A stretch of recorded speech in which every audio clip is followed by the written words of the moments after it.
Hello and welcome to another weekly training update. So I guess now I'm about 10 weeks out from Nationals, starting to just increase the intensity of everything a little bit and getting a little bit more excited for everything. It's been an up and down week. I've been slightly less busy with school work and stuff, like one of my classes finished, so I'm just really only doing one class right now until all my full semester responsibilities start up in a week or so. As you can see right here, I'm doing some low bar squat singles. I did 3 sets of 1 with I think 395, and the first 2 moved pretty good. The third one was probably more around an RPE 9, which is a little bit higher than I'm aiming for. I think next week I'll be transitioning into doing just singles instead of like 3 sets of singles, and then just working more on the reps, and then just slowly building up as the competition approaches. But yeah, so everything's been moving good. I'm really happy with how my bench is progressing. As you can see right now, I don't know if this is the right footage. No, this isn't. This is like me doing, I think, 6 sets of 4 maybe with 235, and that moved really good.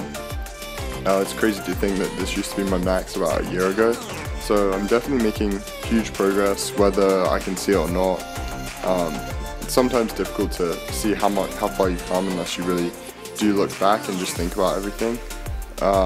Now you can see me doing some deadlifts. I want to talk about this a little bit because it might piss some people off, the way I'm deadlifting. I know it definitely pisses me off, but that's why I've been recording more with the side angle. It's just to see my back positioning. I do think it's partly due to my head position. That's what some people have been saying, is that because my head's kind of pulled back, as you can see, my hips are gonna shoot up immediately. So that's maybe something I'm gonna try next time I deadlift it. Try and figure that out going forward. Yeah, I mean, they didn't move terribly. This was just, I think I did a set 5 with like 485, and that was fine. And then I did some more reps, a couple sets of 3 with that same weight, and then I moved into some snatch grip deadlifts, which I think are really good just for building up general back strength and also helping engage your hamstrings more in the lift. I think I might actually start trying moving my deadlift stance out a little bit more and keeping my hands a little bit wider, because it felt nice doing it, doing the deadlifts like this.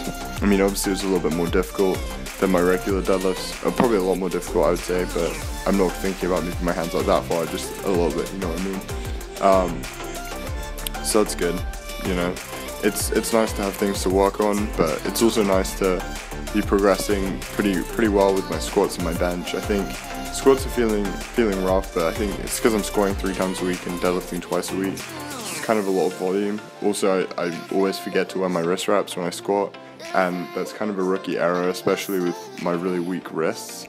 So I need to do better with that to kind of stop the pain. I'm getting a little bit of elbow tendonitis back, but I'll throw on an elbow sleeve next week and just try and work through it and not really worry about it too much, because it's not really a big issue unless I make it one.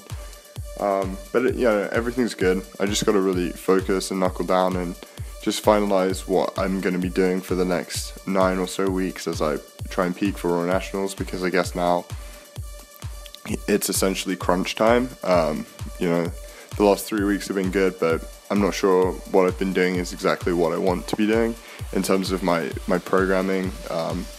I like having the 3 singles is good, but I'm not sure it's super effective for like a raw lifter.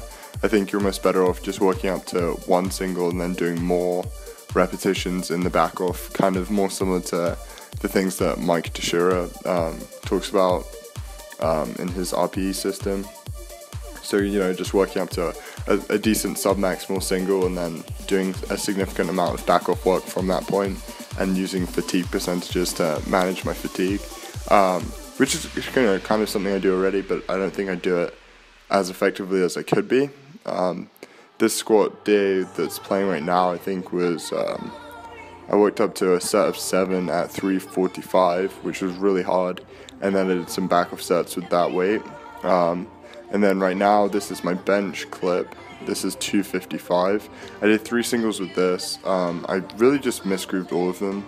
my bracing was shit despite wearing a belt. I think I need to move my belt position down a little bit more just to try and focus, because it's not really in terms of like keeping your back tight or anything, but just helping me brace better, because I struggle with that in the bench. So I think I'm going to move the belt position down a little bit further and really focus on breathing into my stomach, and then pulling down to the same place every time, which I don't think I'm doing very well. But you know, it's small things to improve on, and I'm sure I'll get there. Like, I have a decent amount of time to go, so that's good too. I don't have to worry about it right now. I can just, you know, try and review every week, review every session when I get home, and then just focus on the things that I can change for the next session. You know, and really not be too concerned in the moment, which is what I'm trying to do, like separate the mindset from, you know, the coach and the lifting mindset, you know, which is also something that I read a really interesting post about on Mike Teixeira's website, and he was talking about how, because he coaches himself, but he's also a really successful powerlifting coach, and he talked about the need for a separation between the two mindsets. It's actually something I might write an article about, because it really got me thinking. But yeah, it's just really important to not worry too much about everything, because you can definitely overthink it when you're in the gym. You just kind of have to focus on your mental cues, the things you know you have to work on, and just do the best you can. You know, I know for my bench press, the thing I have to work on the most is bracing effectively. So I'm just making sure I'm taking really big breaths before I'm doing each rep, and then just doing the rep as quickly and as effectively as I can, because what else can I control at that time? You know, I don't watch the video back immediately, although I could, to see what I'm doing wrong, but I mean, what's the point? You just kind of get in your own head then, and then all you're thinking about is the technical elements of the movement rather than just getting the rep done. And I think it's especially important when it's, you know, rep work. You want every rep to look the same for sure, but at the same time you also have to get through the reps. You know, if you're just constantly focusing on, you know, keeping your knees tracking over your midfoot or something, it can be difficult to get that in every single rep, and you might only be able to do 2 reps like that rather than 4 reps that are 80% good, if you know what I mean. I'm not saying that you should aim to have shitty form when you're doing reps, but not every rep is going to be perfect, and that has to be something you can accept. Especially, you know, at this point I've only been lifting competitively for like a year. Maybe in 5 years time that's something I can aim for, but not right now. I haven't performed the movement enough to be able to be that consistent with it, and obviously that's something I'm trying to build up. You know, squatting 3 times a week is so that I can become more proficient in the movement, and this is the same with benching. You know, 4 times a week is allowing me to become more proficient in it. And perhaps, you know, the deadlifts, I'm kind of falling away on my proficiency, so maybe I will need to throw in an extra day and it's just form work, or like light speed singles or something like that, just so that I can actually just improve my form, because at the moment it's really shit. As you can probably see in this video, my hips just shoot up straight away, and then it's all just back, and my back's rounded, and I'm honestly at this point kind of surprised I haven't been injured recently. I've always had, you know, kind of a hip shooting up problem, but it's never been as significant as it is now, I would say. So I don't know, I guess I'll have to figure that out, but definitely make sure you check out our Instagram page, and also follow us on Twitter. It's at college_strong. Our Instagram is college_strength. What else? Yeah, you can follow me on Instagram at Alex Gewin. I don't really post in there a ton, but sometimes I do, especially like if I hit PR or anything. You know, make sure you're checking out our website, www.collegestrength.org, and, you know, buy our stuff, sign up for coaching. We still have a few spots left.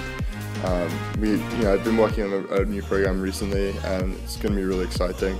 I'll probably be putting that up at some point. Maybe that's something that I'll try out with my clients before I put up for free on the website, but we'll see how it goes. But you know, I'm really just trying to focus on getting through these next couple weeks, because it's going to be tough, and then I have some traveling coming up, school starting soon, and then, you know, it's just wall-to-wall stress. So I need to focus on getting the most as I can out of the next few weeks and just knuckling down in preparation.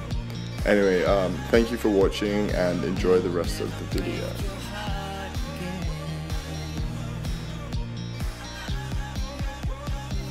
Won't let you go.